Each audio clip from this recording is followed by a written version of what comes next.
Count on LEX 18 News. Kentucky has its first confirmed case of the coronavirus right here in Lexington, and the governor declares a state of emergency. Plus, Lexington's Mayor Linda Gorton addresses concerns about COVID-19 in the city. And 21 people have tested positive for the virus on a cruise ship just off the coast of San Francisco.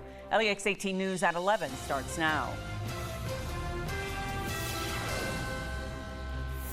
Good evening, I'm Nancy Cox. I'm Kevin Christopher. Thanks for joining us at 11. Governor Andy Beshear has confirmed the first case of coronavirus, COVID-19, in Kentucky. The patient is in isolation at University of Kentucky Medical Center here in Lexington. LEX 18's Catherine Collins has Frankfort's response to the virus and why Governor Beshear says we should not panic. That's the LEX 18 big story at 11.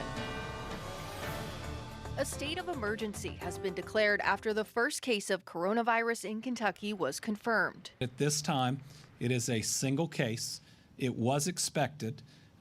Declaring a state of emergency certainly doesn't mean any family should panic. It just means that we're going to be ready. According to the University of Kentucky, the patient is in isolation at UK Chandler Hospital.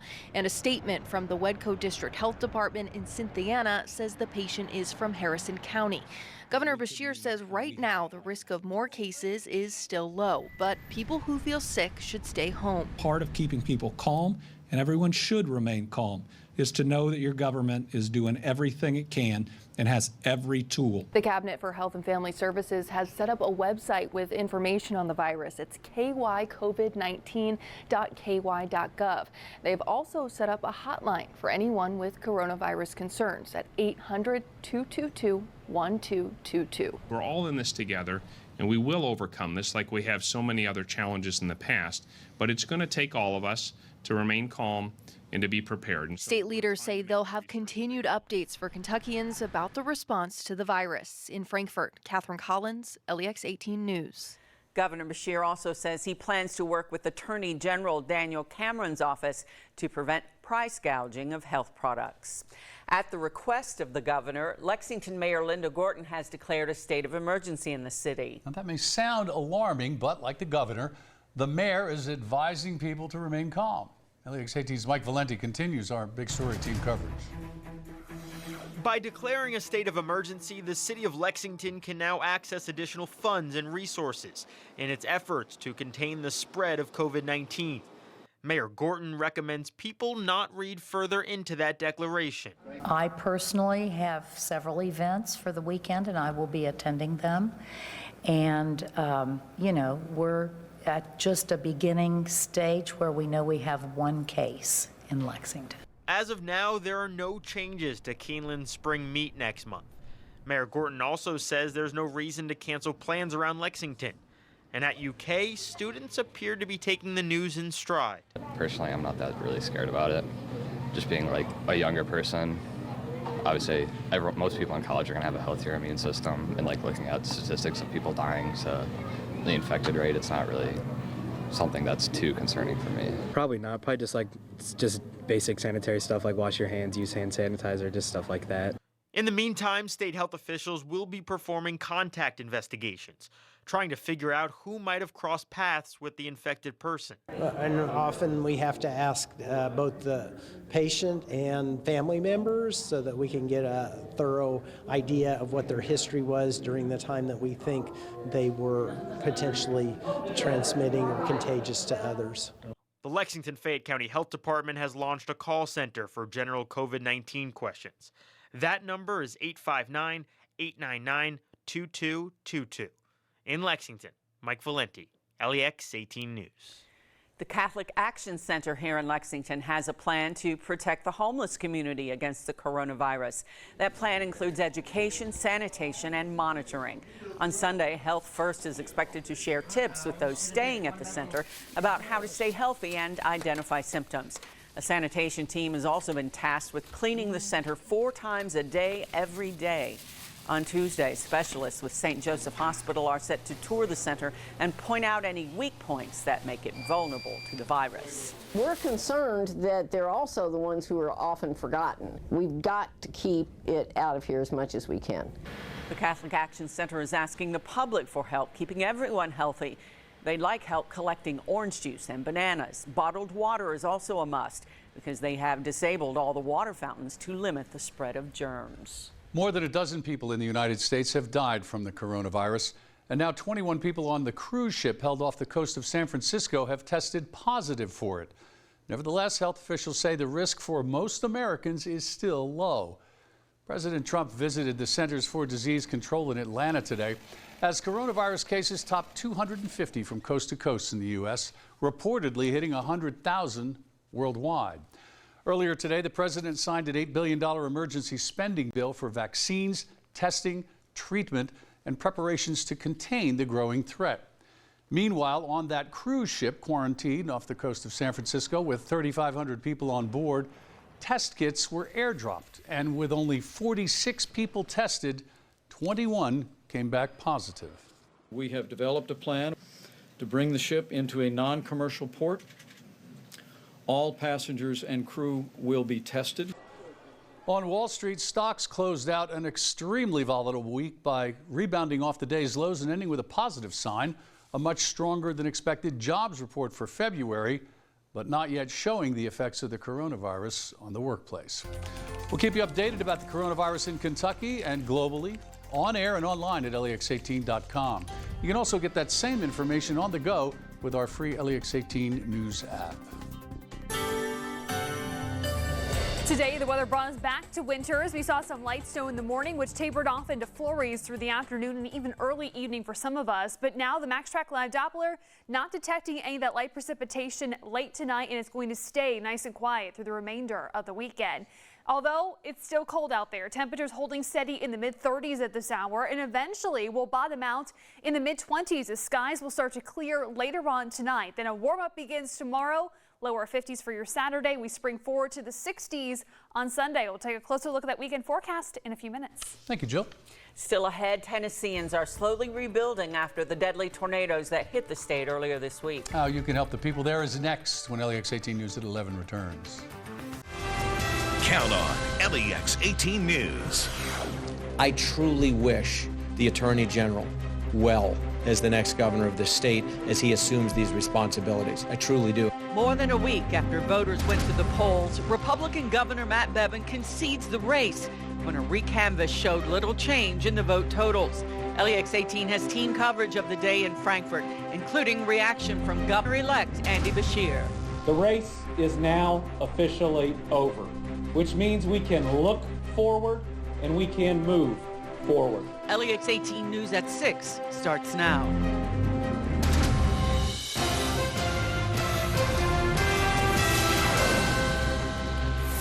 Good evening, I'm Nancy Cox. And I'm Kevin Christopher. Thanks for joining us at 6. Governor Matt Bevin conceded the race today following a recanvass of last week's vote. Now, Governor-elect Andy Beshear says it's time to get to work. Conroy DeLucia is in Frankfurt to begin our team coverage of the LEX 18 Big Story at 6. Governor-elect Andy Beshear decided not to have his comments today at the Capitol, but instead at the Kentucky Education Association building. He entered the room to applause.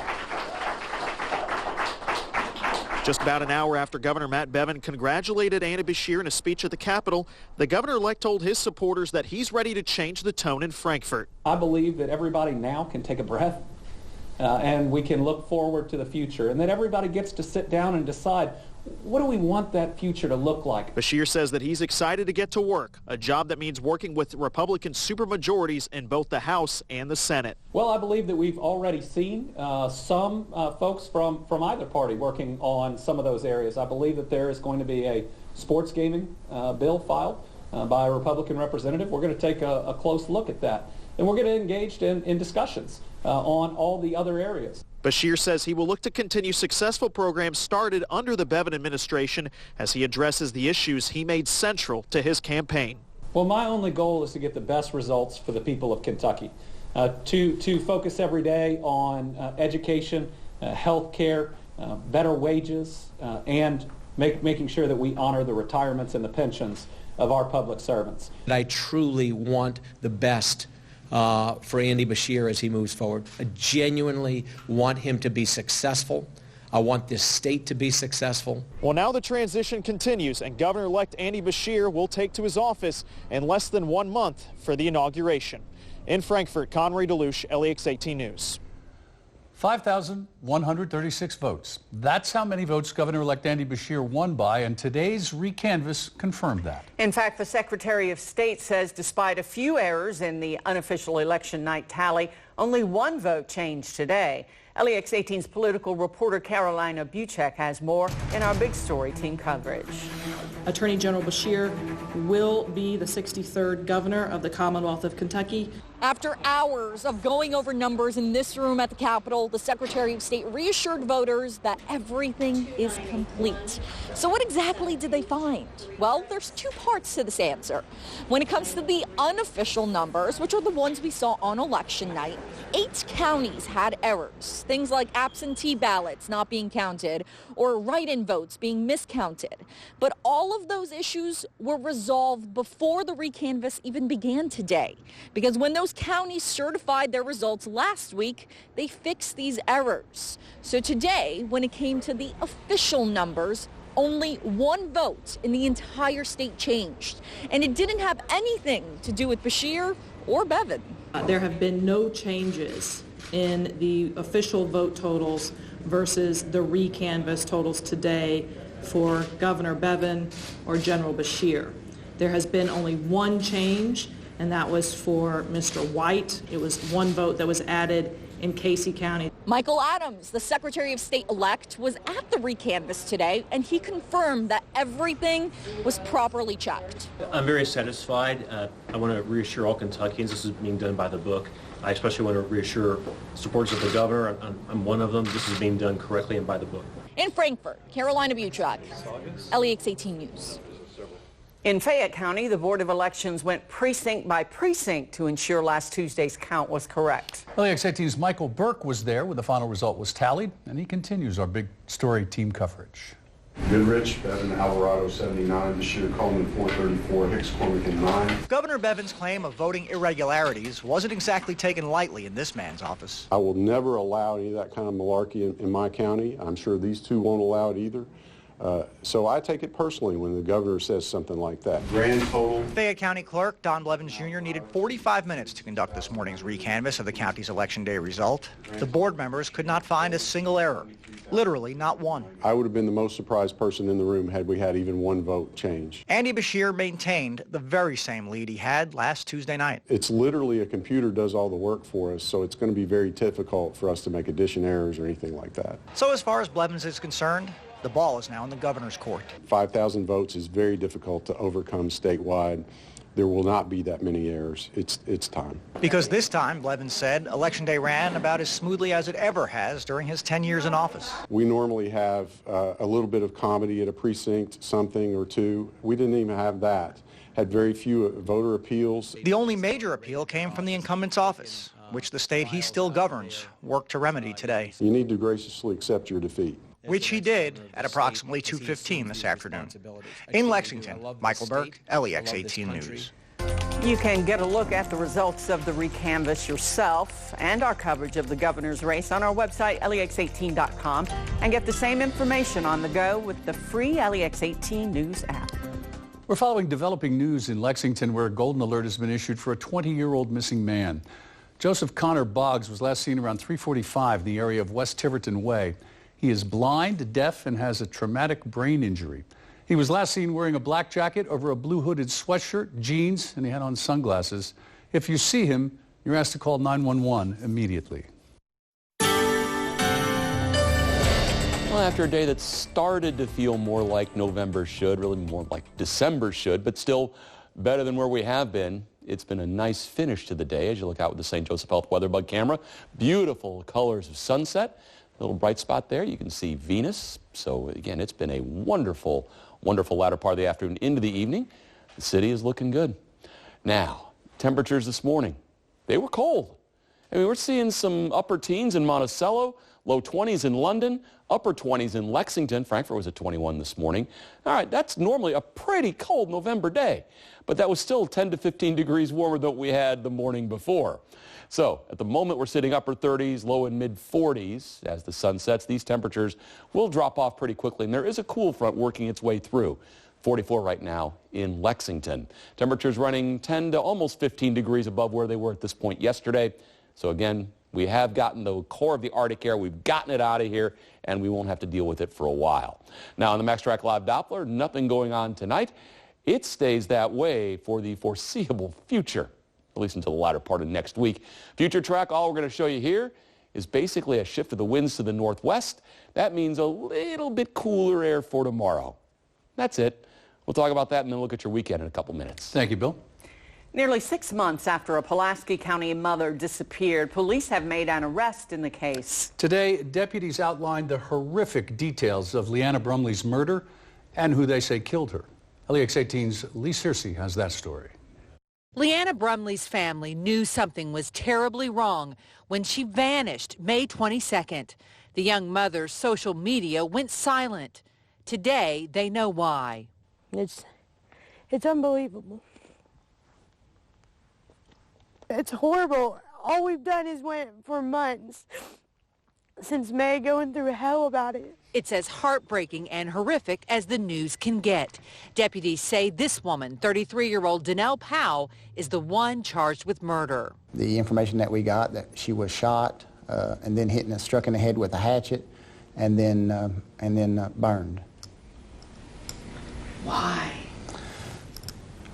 Don't know the answer to that. Investigators tell us both women were staying at Gerald Hendricks' home and on May 22nd believe Powell led Brumley to a rural area and eventually to her death. She was burned at 2 different locations. Deputies say partial remains believed to be Brumley's were found in a field in northern Pulaski County last week. They say Hendricks and his cousin Corky Hendricks will likely be charged in the case soon. Brumley leaves behind a little boy. Her sister wants him to know that even though his mother struggled with drugs, she adored him. She loves him, and she didn't mean for it to happen. And he's always going to be her little boy. In Pulaski County, Lee Searcy, LEX 18 News. Also tonight, the victim of a fatal accident in Woodford County this morning has been identified as 41-year-old Thomas Edward Yan Jr. It happened at the US 60 bypass near Lexington Road. LEX 18's Catherine Collins tells us the Versailles Police Department continues to search for answers as to what caused the crash. As workers along this busy Versailles road started their day this morning, they were startled by a loud noise. We heard a big bang. Usually we think it's the dump trucks next door, but all of a sudden she hollered for me to call 911 because she heard it too and just came running out here. They found a pickup had collided with a tractor trailer. Woodford County's deputy coroner confirmed 41-year-old Thomas Edward Yan Jr. was killed in the crash. So he was probably getting ready to do a job, leaving a job. So it's just kind of one of those surreal moments. Kyle Gaffney is an employee at Woodford Feed. He says the tractor trailer was pulling out of their lot just before the accident happened. This is one of the worst accidents he's seen at this intersection, but he says wrecks here aren't uncommon. There might be a wreck here every couple weeks. A lot of fender benders and dings, but every once in a while it's set up perfectly for something pretty bad. Versailles police closed down the area around the crash for hours this morning. Their investigation into the cause of the crash is ongoing. In Woodford County, Catherine Collins, LEX 18 News. Still to come, a Lexington woman is making her mission to spread awareness about lung cancer. Why she wants to fight the stigma of it being a smoker's disease. When LEX 18 News at 6 continues.